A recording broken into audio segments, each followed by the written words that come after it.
नमस्कार, मी प्रियांका पाटील। आपण पाहत आहात राष्ट्रीय लोकराज्य न्यूज, निर्भीड बातम्यांचे व्यासपीठ। आज आपण दिवसभरामध्ये घडणाऱ्या घडामोडींवर नजर टाकूया।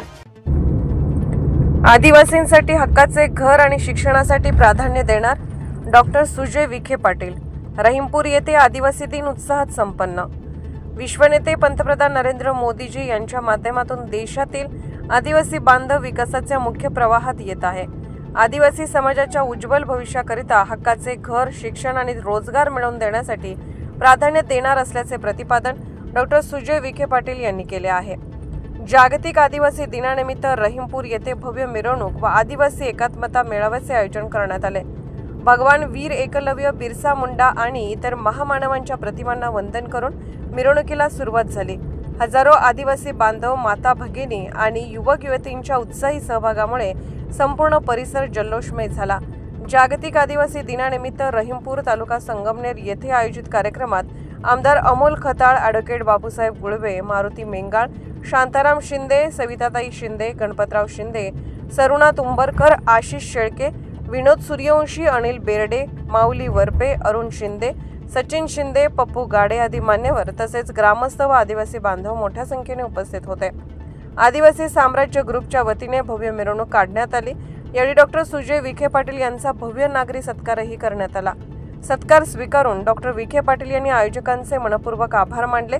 या कार्यक्रमात बोलताना डॉक्टर सुजय विखे पाटील म्हणाले, आदिवासी समाज हा आपल्या संस्कृतीचा अभिमान आहे, परंतु अनेक दशके हा समाज विकासाच्या प्रवाहापासून वंचित राहिला। अजूनही 26 गावातील आदिवासी बांधव अतिक्रमणात व असुरक्षित ठिकाणी राहतात। पुढील 1 वर्षात प्रत्येक गावात शिबिरे घेऊन त्यांना हक्काचे घरकुल, दर्जेदार शिक्षण आणि सरकारी योजना मिळवून देण्यासाठी मी स्वतः कटिबद्ध असल्याचे त्यांनी सांगितले। ते पुढे म्हणाले, आपल्या युवकांनी शिक्षण, नोकरी व व्यवसायाच्या माध्यमातून प्रगती करावी हा माझा संकल्प आहे। पुढील 25 वर्षात अहिल्यानगर जिल्ह्याचा कलेक्टर एखादा आदिवासी युवक होईल, यासाठी आपण सर्वांनी मिळून प्रयत्न करायचे आहेत। गरीब जनतेचा आशीर्वाद हीच आमची खरी ताकद आहे आणि त्या आशीर्वादाच्या जोरावरच आपण आदिवासी समाजाच्या विकासाचे स्वप्न पूर्ण करू, अशी ग्वाही दिली।